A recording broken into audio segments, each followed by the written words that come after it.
runtii bulsho hadday meel ku nooshahay dunidii guud buu macallinku iyo profesorku si guud uga hadlay annagiibu naga hadlay laakiinse degmada burtinle midnimadeeda iyo bulshada burtinle ku nool midnimadeedu waxay horseedaysaa oo markay midaysan yihiin ay furo u noqonaysaa kow wax kastoo nolosha horumar u ah nolosha horumarka koowaadna waa amniga amni hadduusan jirin nolol ma jiro midnimada kow dadku waxay ka midoobaan waxaa kow ka ah inay amniga ka midoobaan waxaa soo raaca amnigoo horumarka ka mid ah in bulshadu ay ka midowdo arrimaha danta guuda burtinle tusaale badanna way u soo ahayd midnimadeedu waxa ay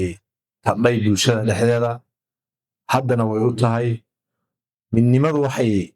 horumarka qayb qaadataa in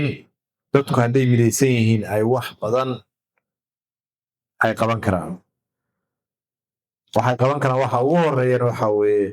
waxa midnimadoodu ay horseedayso oo ah wax kastoo arrimo bulsho ah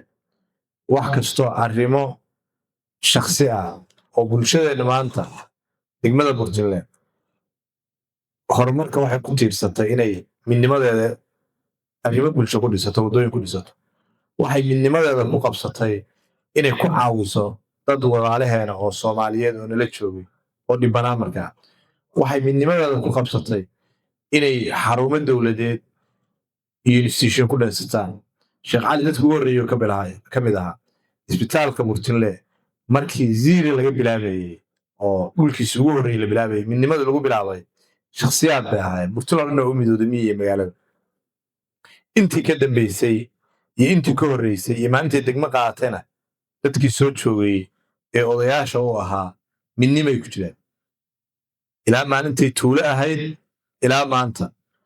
waxaa xaqiiq ah dadkii ku noolaa inay midnimo iyo wadajir ay ku gaarayeen horumarka waxaan rabnaa marka inaan mawduuceena culays ku saaro midnimadu waa muhiim waxaana lagu midoobi karaa waxa weeye waa danta guud ba asal u ah in bulshada ay ku midoodo danta guud wax kasta oo khaladaada oo bini'aadamka ka dhaca taariikh bay u noqotaa waxaan rajaynayaa haddii alla idmo inta wanaagsan baa badan ee burtinle ay hormuudka ugu tahay puntland iyo soomaaliya iyo nugaalba waxaana rajaynayaa haddii alla idmo midnimada bulshada burtinle iyo bulshada nugaaleed iyo bulshada puntland iyo bulshada soomaaliyeedba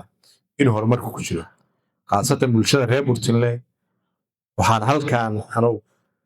maayarka degmada ah degmada burtinle xaqiiqiyan way midaysan tahay waxayna ka midaysan tahay inay waxa wanaagsan iyo horumarka iyo wanaagga ay horumar u sameeyaan laakiin insha allah haddii alla idmo jihooyinka iyo jihaynta iyo bulshadu inay runtii jihadii ay ku jihaysmi lahayd ay qaado waxaan rabnaa haddii alla idmo inay siday ahaan jiray u noqoto haddana ay u tahay horumarka dadku marka waxay u qabaan waan ku soo koobayaa waddo la dhisa iyo guri la dhisa iyo horumarku intaa maaha horumarka ugu muhiimsan oo aan leenahay waxaa weeye inaan maskaxda iyo aqoon-yahanka iyo jiilkeenna iyo bulshadeenna dhisno daare badan oo la dhisay soomaaliya waa dumeen caalamka waa dumeen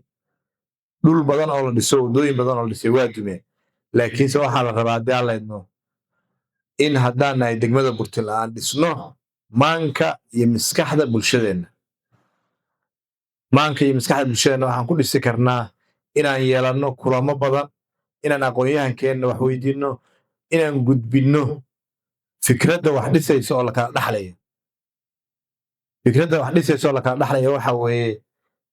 in waxa aan dhisayno aysan noqon dhisme ay noqdaan wax hal abuur ah oo nolosha dadka la socda oo ilmaha yar ee soo barbaaray raad uu raacaa aqoon-yahankiisii dhalintiisii kulli insha allah waxaan rajaynaynaa daaladno inaan midnimadana sii xoojinno qodobkaasna aan la kaashanno heer kastoo bulshadu ay leedahay kulankan kulamo ka ballaaran oo nabadoonnada haweenka dhallinyarada uqaasha ganacsatada kulli aan la qaadanana insha allah haddii alladno inaan insha allah cadaaladna qaban doono waan uga mahadcelinaynaa mahadka irish kulankan oo caawa degmada burtland ugu qabtay iyo ciwaanka uu qaatay aad baa mahadsantihiin wasalaamu calaykum waraxmatullahi wabarakaatu